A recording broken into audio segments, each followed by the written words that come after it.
하나님은 살아계십니다. 하나님을 기대합니다. 하나님은 하실 수 있는 줄 믿습니다. 그리스도인들이 장례식장에 가서 찬송을 부릅니다. 지난주에 말씀을 드린 것처럼 그리스도인들이 장례식장에 가서 찬송을 부르고 예배를 드리는 것은 죽은 사람을 위해서 하는 거 아닙니다. 기독교인들은 죽은 사람들을 위해서 예배 드리지 않습니다. 죽은 사람이 좋은 곳으로 올라가라고 기도하지 않습니다. 그렇다고 해서 그리스도인들이 장례식장에 가서 찬송을 부르는 것은 그리스도인들이 찬송으로 위로를 받으라고 부르는 거 아닙니다. 기본은 하나님께 드리는 겁니다. 예배는 사람에게 드리는 게 아니라 예배는 하나님께 드리는 겁니다.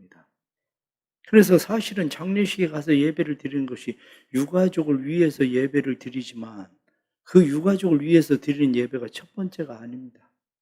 장례식의 예배는 어떤 사건이나 사고로 재난이나 어려움으로 죽음을 맞이했을지라도 그 가운데 하나님의 섭리와 하나님의 계획이 있음을 믿고 여전히 지금은 당장 힘들고 슬프고 어렵지만 하나님을 신뢰함으로 우리는 여전히 하나님을 신뢰합니다. 그리고 드려지는 게 예배입니다. 그때 하나님께서 예배를 통해서 예배 가운데 거하시는 하나님이 가족들을 위로하시는 성령의 위로함이 있는 거죠. 그러니 그것을 이해하지 못하는 사람들은 예수 믿는 사람들이 장례식장에 와서 찬송을 부르면 이해하기 어렵습니다. 슬퍼서 곡을 하는 건 이해를 하겠는데 무엇이 좋아서 와서 예배 찬송을 부른다? 노래를 부르나? 잘 죽었다는 건가?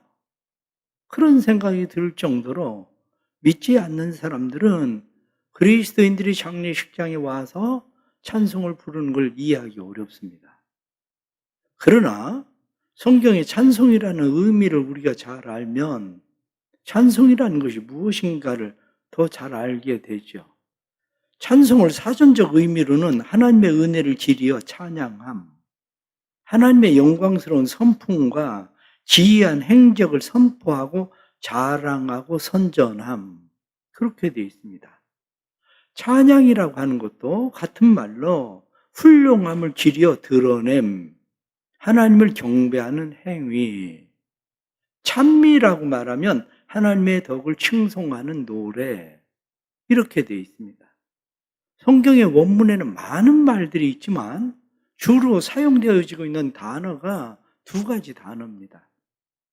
하나는 샤바흐, 그러면 찬양이라고 말합니다. 찬양. 어떤 땐 찬양이라고도 번역하고 나와 있고 어떤 땐 찬송이라고도 나와 있습니다. 또 하나는 할랄이라는 말입니다. 할랄. 그래서 할렐루야 이렇게 이야기나 할랄. 그런데 할랄이란 말도 어느 땐 찬양, 어떤 땐 찬송으로 우리 개정 성경에는 그렇게 되어 있습니다.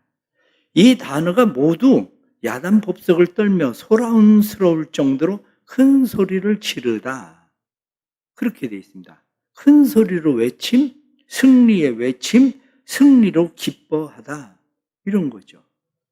그러면서 할랄 이렇게 이야기할 때 칭송과 자랑, 거품을 물고 자랑하고 칭찬하는 행위, 자랑하다, 뻐기다, 칭찬하다, 어리석게 보일 정도로 자랑하다, 이런 말들이 다 할랄, 샤바흐, 그래서 찬송, 찬양 이렇게 되어 있습니다.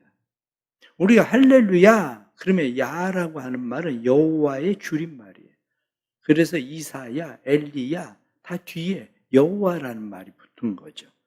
그래서 할렐루야 이렇게 이야기하면 여호와를 찬양하라, 그런 말입니다.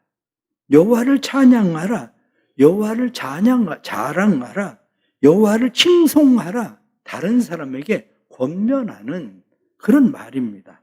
사람들에게 여호와를 칭송하고 자랑합시다 이렇게 이야기하는 것이 할렐루야, 그렇게 되어 있는 거죠. 그래서 시편 117편 1절 말씀 보면 너희 모든 나라들아 여호와를 할랄 찬양하며 너희 모든 백성들아 그를 샤바흐 찬송할지어다. 이렇게 되어 있습니다. 시편 147편 12절 말씀에도 예루살렘아 여호와를 샤바흐 찬송할지어다. 시온아 내 하나님을 할랄 찬양할지어다. 찬송, 찬양 이렇게 되어 있습니다. 굳이 그것을 우리가 어떤 때 찬송이라고 하느냐 찬양이라고 하느냐 어렵게 생각할 거 없습니다. 그냥 찬송이나 찬양이나 그냥 같은 말이다 이렇게 생각하면 됩니다. 그러나 또 하나 사용되고 있는 말이 바룩이라는 말입니다. 바룩이라는 말은 하나님께서 인간에게 복을 주시다. 그게 바룩입니다. 그런데 인간 편에서 하나님을 향해서 바룩 그러면 하나님을 찬양하다 이런 말이 돼요. 이것이 신약 성경 에베소 1장 3절 말씀을 보면 찬송하리로다 이렇게 돼 있는데 찬송하리로다 유르게토스라는 말이죠. 유르게토스라고 하는 말은 좋은 것을 말하다. 하나님을 찬송하는 것이 좋은 것을 말하다. 그래서 바락이라고 하는 말, 좋은 것을 하나님께 말하는 것, 찬양 이렇게 돼 있는 거죠. 그래서 우리는 그것을 굳이 구분하지 않아도 분명한 것이 있는데 그건 뭐냐면 찬양은 삼위일체 하나님께 돌리는 거다. 찬송은 삼위일체 하나님께 돌려드리는 것이 그게 찬양이다. 찬송이다. 그래서 그리스도인들의 삶을 보면 초대교회에 순교를 당하던 사람들이 순교의 현장에서 사자밥이 되면서 어떻게 그 사람들은 찬송을 불렀을까?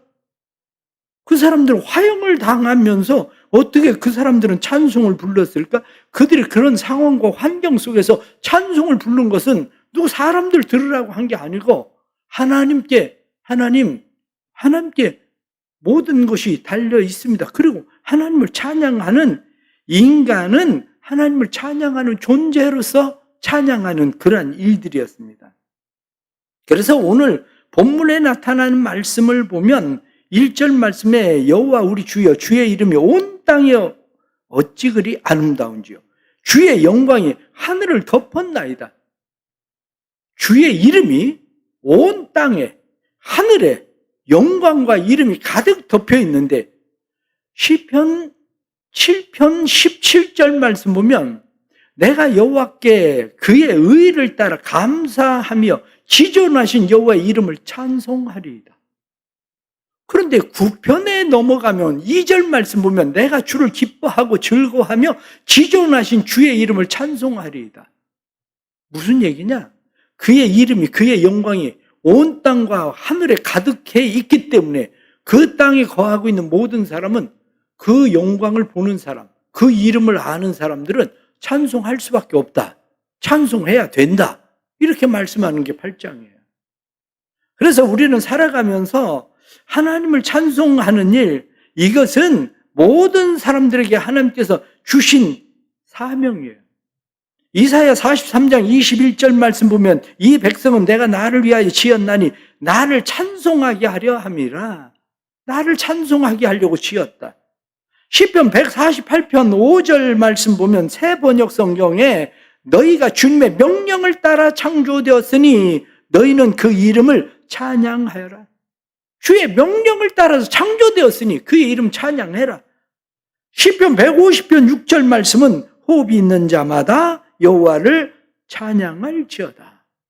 그렇습니다. 그래서 우리는 하나님을 찬양하고 하나님을 찬송합니다. 왜냐? 하나님이 찬송을 받으시려고 우리를 지었고 우리가 살고 있는 이 세상이 온 땅이 하나님의 영광으로 가득 차 있고 그 이름이 충만하기 때문에 그것을 아는 사람들이 하나님을 찬양하는 거죠. 이 말을 좀 더 쉽게 설명을 하면 그렇습니다.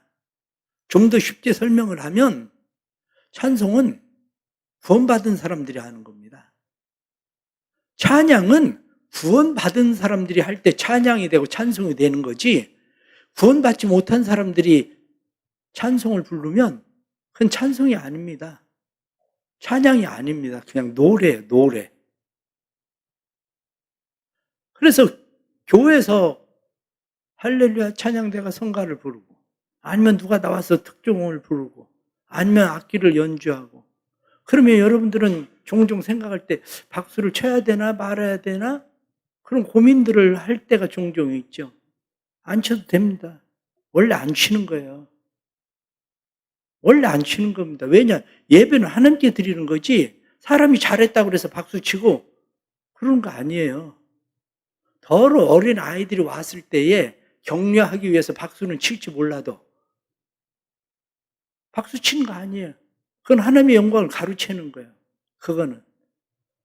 잘 부르고 나도 똑같은 마음으로 그런 마음으로 찬양합니다. 그럼 아멘을 크게 하면 되는 거예요. 아멘을 크게.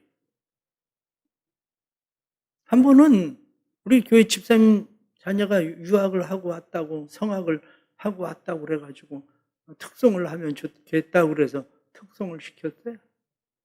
특송을 시켰는데 성악을 전공하고 왔으니까 잘 불렀죠. 잘 부르는데 얼마나 기분 나쁜지. 특송하고 나서 기분이 너무 나빴어요. 왜 기분이 나빴냐면 특송하고 와가지고 한다고 왔는데 아베 마리아를 부르는 거예요. 아베 마리아가 뭔지 아세요? 마리아 찬양하는 거예요. 아니 예배 시간에 아니 기분도 없이 어디 와서 아베 마리아를 불러? 응? 그건 찬양이 아니야. 그건. 응? 그러니까 우리가 교회 와서 찬양을 부르고 그러는 일들이 중요한 게 뭐냐? 사람을 위해서 부르지 않아요. 구원받은 사람이 하늘과 땅에 하나님의 이름과 그 영광이 충만하기 때문에 이 예배 공간에 하나님이 충만하기 때문에 그분의 이름을 높이고 찬양하고 그분을 칭송하는 것이 바로 찬송인 겁니다. 그러기에 교회는 찬양대는 구원의 확신이 없는 사람이 앉으면 안 됩니다. 그럼 노래가 돼요? 난 왜 찬양대라고 얘기를 하느냐? 불교도 사람들이 찬불가를 불러요. 어느 날부턴가 이 노래를 안 부르던 사람들이 불교도 어느 날부턴가 찬불가를 만들어서 그 사람들은 찬불가를 부르더라고. 그러더니 자기네들도 성가대래.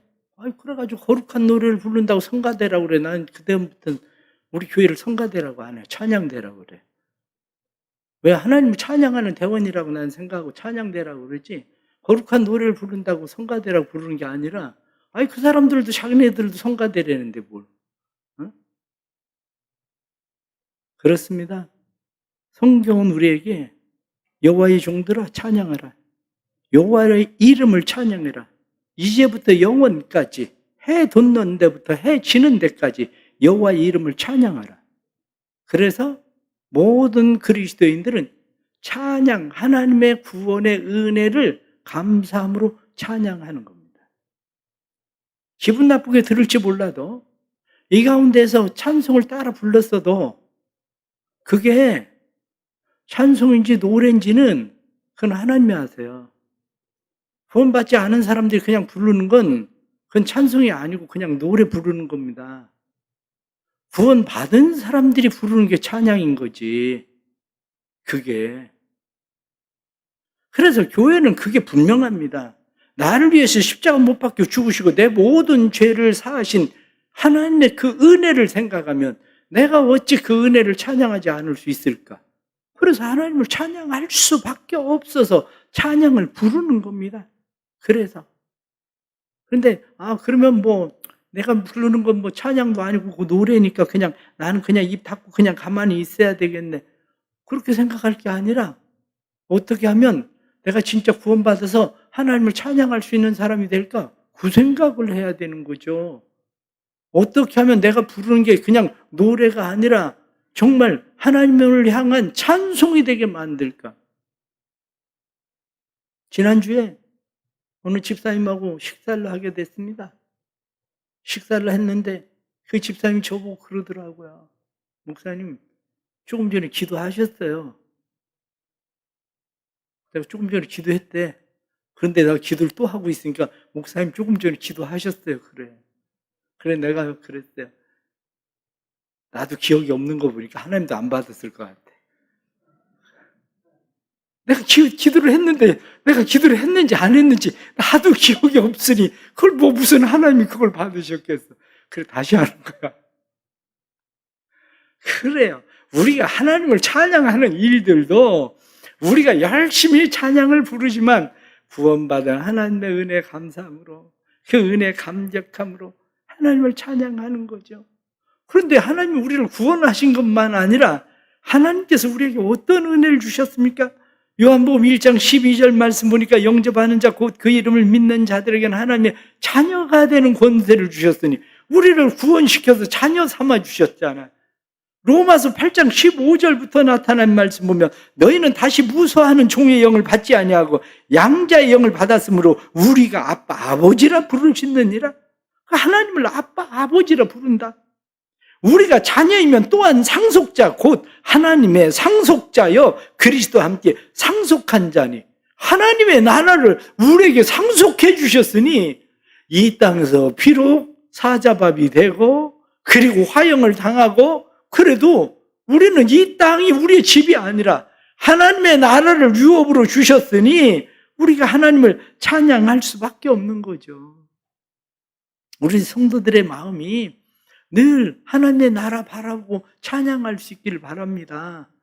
세상에서는 노래들 참 좋아하고 열심히 그래가지고 심지어는 뭐 노래 좋아하는 사람들 뭐 요즘 사람들 이명웅 좋아해가지고 막 그 뭐 콘서트 뭐 한다 그러면 막 몇십만 원 주고 가고 막 그러지 않아요?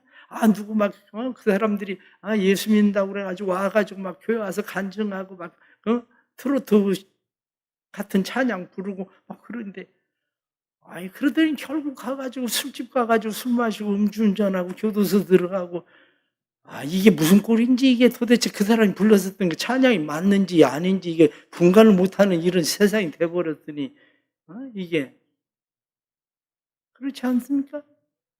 우리가 하나님의 구원의 은혜 감사하고 감격하면 그게 진짜 믿음의 고백이 돼야 되는 거죠. 믿음의 고백. 그래서 우리의 믿음의 고백, 나를 위하여 십자가에 못 박혀 죽으시고 피 흘려주신 예수 그리스도를 나의 구주로 고백하는 것뿐만 아니라 하나님을 아버지라고 고백하고 하나님의 자녀됨의 은혜 때문에 우리의 모든 삶의 부와 능력과 지혜와 힘과 존귀와 권능이 다 하나님께로부터 왔습니다. 고백하고 이거 다 하나님의 것입니다. 그리고 하나님께 돌려드리는 게 그게 찬송입니다. 그게 찬양인 거예요. 그래서 우리가 찬송을 부를 때 어떻습니까?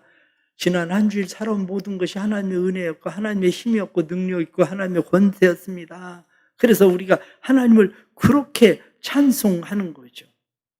그래서 하나님을 그렇게 찬송하려면 성경은 우리에게 무엇라고 말씀하고 있느냐? 하나님을 그렇게 찬송하려면 너희가 영과 마음으로 찬송해라.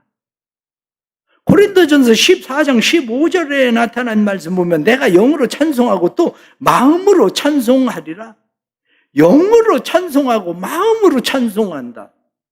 영의 찬양, 이 영의 찬양이 돼야 되는데 이 영의 찬양, 결국 구원받지 않은 사람이 영의 찬양을 어떻게 부르겠습니까? 구원받아야 영의 찬양이 되는 거지. 내 영이 주를 찬양합니다. 내 영이 주를 찬양합니다. 내 영이 주를 찬양하면 내 마음과 정성을 다해서 부르면 내 영이 주를 찬양하는 것이 되는 겁니까? 영의식이 없는데 영이 하나님을 보지를 못하는데 무슨 그게 찬양이 되겠습니까? 영의식이 있어야 찬양이 되는 거지. 심지어는 우리가 교회에서 찬양을 불러도 목사도 그렇습니다. 박 집사가 거기 와서 앉아 있어야 되는데 박 권사님 거기 와서 앉아 있어야 되는데 오늘 웬일로 안 왔을까? 항상 결석 안 하는데 무슨 일로 결석했을까? 그 생각하면 나도 2절 불렀는지 3절 불렀는지를 모른다니까요. 그런데 목사도 2절 불렀는지 3절 불렀는지 자기도 모르는데 그 찬양을 하나님 왜 받으시겠어요? 그 찬양을, 나도 모르는 찬양을. 내 의식은 불렀다? 안 불렀대요. 아는 거라 습관적으로 그냥 부른 거지. 입만 뻐끔거린 거지. 그러게 그리스도인들은 철저하게 영으로 하나님을 찬양하고 마음으로 하나님을 찬양하려면 우리의 찬양이 하나님을 향한 영적 그리고 온 마음을 다한 전심의 찬양이 돼야 됩니다. 저희 교회도 바이올린, 첼로 연주하고 그러던 사람들이 있었잖아요. 그분들 저한테 와서 한 얘기가 그래요. 한동안 저희 교회 나오면서 그때서야 이야기하던 것이, 목사님, 이제야 예배를 드리는 것 같아요. 저는 주일마다 알바를 뛰었습니다. 주일마다 2교회, 3교회, 이 교회 가서 바이올린, 첼로 연주하고 저 교회 가서 바이올린, 첼로 연주하고, 전공자라 악보만 주면 다 친대요. 전공자들이 그거 못 치겠어요. 실력 있는 사람들, 유학하고 뭐 이런 사람들이야 뭐 다 치지, 악보만 보면. 근데 자기는 예배를 들어본 적이 없대요. 자기는 알바 뛰느라고. 그럼 도대체 교회 목사들은 왜 돈 주고 그 사람들 데려다가 하나님 들으라고 찬양을 부르는 거요? 아니면 사람 들으라고 찬양을 부르는 거요? 왜 솔리스트들을 데려다가 돈 주고 그렇게 해가면서 노래를 부르는 거야? 찬양이 아니라. 응? 사람 들으라고 하는 거 아니야? 교회가 왜 사람 들으라고 그런 짓을 해?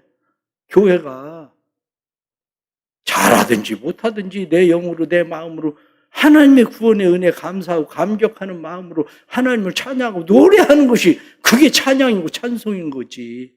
그게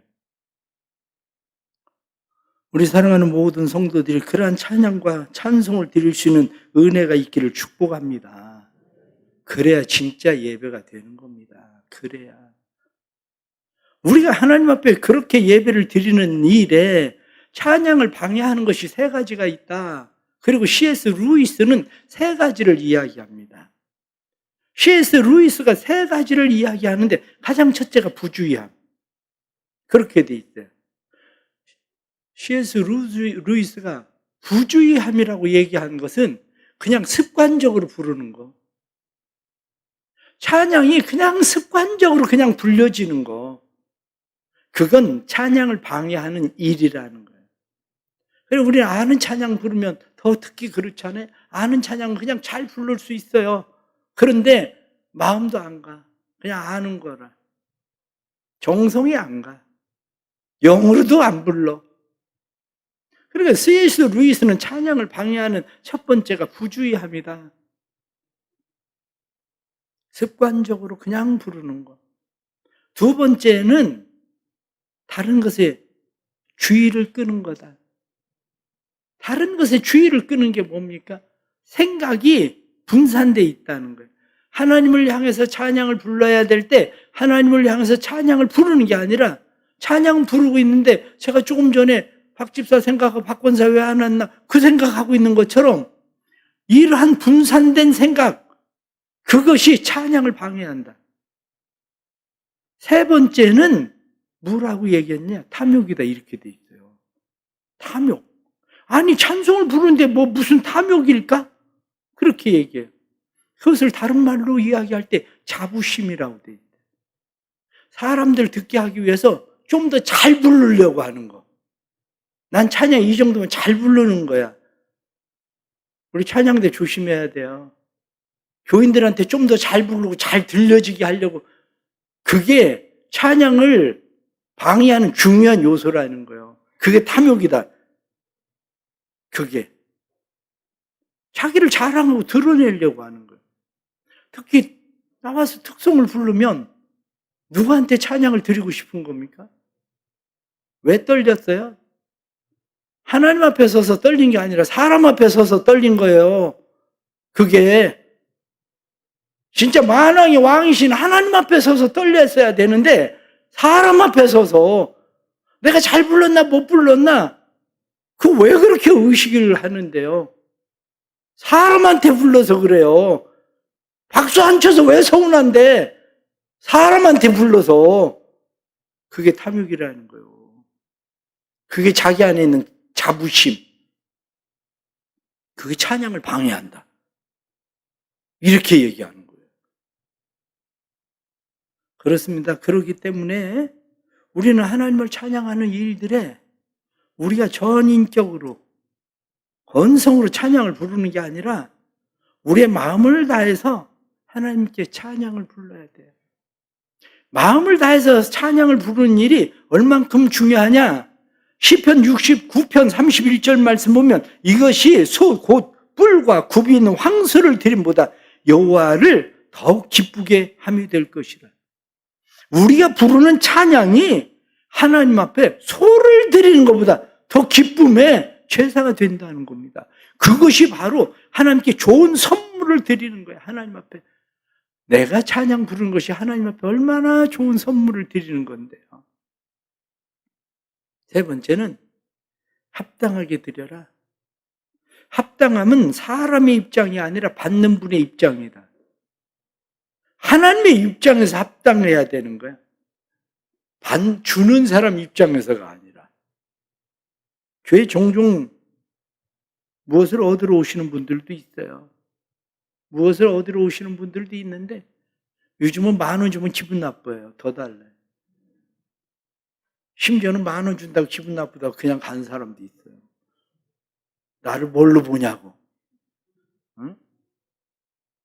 그런데 하나님 앞에 그렇게 정성 없이 찬송을 부르면 되겠어요? 하나님 받으시기 합당하게, 하나님의 입장에서 합당하게 찬양을 드려야지. 그래서 구원의 은혜에 감사하고 감격하는 마음으로 하나님을 찬양하는 일이 우리에겐 필요한 것이야. 마지막 중요한 것은 찬송의 능력이 있습니다. 찬송의 능력이 있어서 우리가 하나님을 그렇게 찬양할 때에 하나님께서 우리의 삶에 함께 하심을 경험합니다. 하나님은 예배하는 자를 찾으시고 예배하는 자와 함께 하십니다. 그런데 하나님은 찬송 중에 거하시는 하나님이세요. 그래서 찬송 중에 거하시는 하나님이 우리가 찬송을 부를 때에 우리가 하나님을 찬송하지만 우리가 하나님을 찬송하면 다윗이 사울이 약한 귀신에 들렸을 때에 수금을 탔더니 귀신이 떠나가는 것처럼 악한 영들이 떠나가요. 바울과 실라가 감옥에 갇혀 있을 때에 찬송을 불렀더니 감옥의 문이 열리고 매여있던 쇠사슬들이 풀어지는 것처럼 우리의 삶에 매여있는 문제들이 풀어지는, 우리를 자유하게 하고 해방시키시는 하나님의 능력이 어디에 있느냐면 찬송 속에 있습니다. 우리의 사랑하는 성도들이 하나님을 찬송할 때에 이러한 놀라운 삶의 은혜를 경험할 수 있길 축복합니다.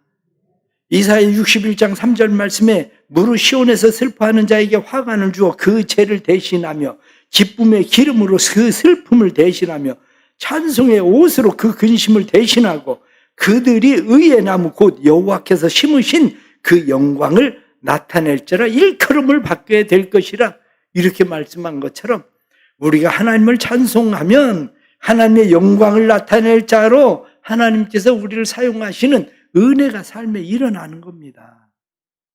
그래서 시편 119편 164절 말씀 보면 내가 하루 7번씩 주를 찬양하리이다. 그렇게 돼 있어요. 오늘 성경 본문 2절 말씀을 보면 주의 대적으로 말미암아 어린아이들과 젖먹이들의 입으로 권능을 세우시며 이는 원수들과 보복자들을 잠잠하게 하려 하십니다.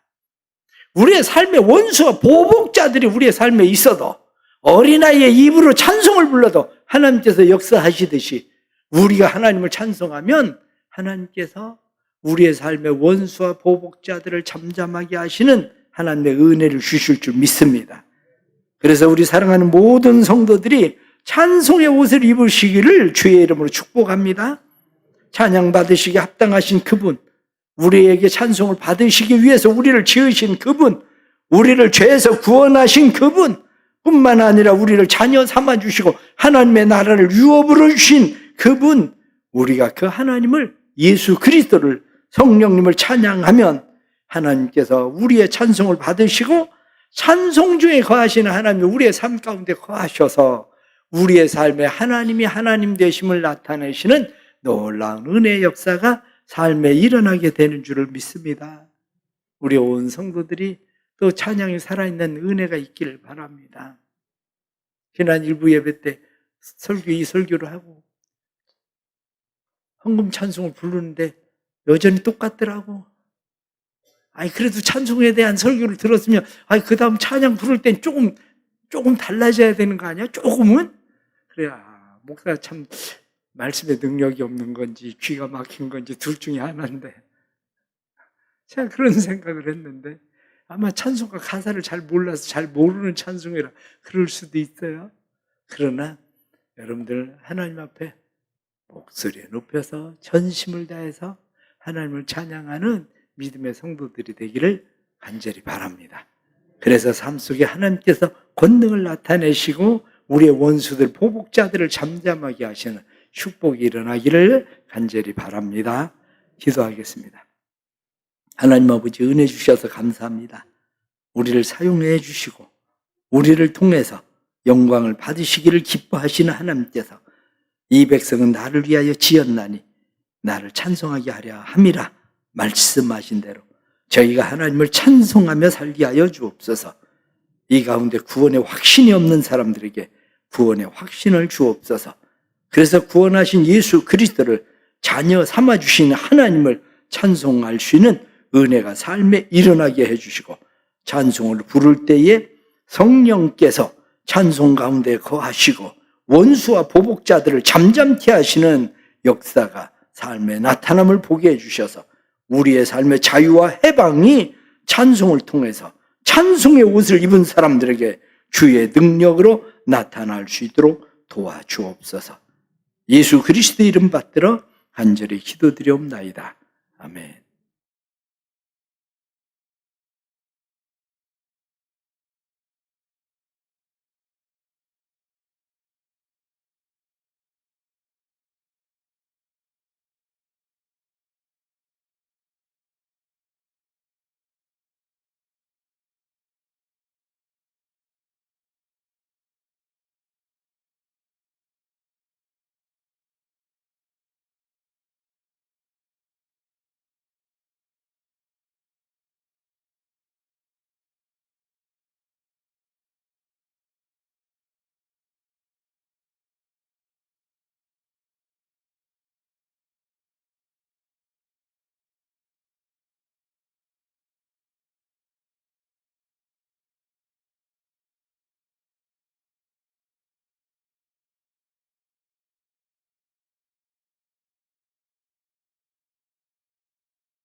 아멘.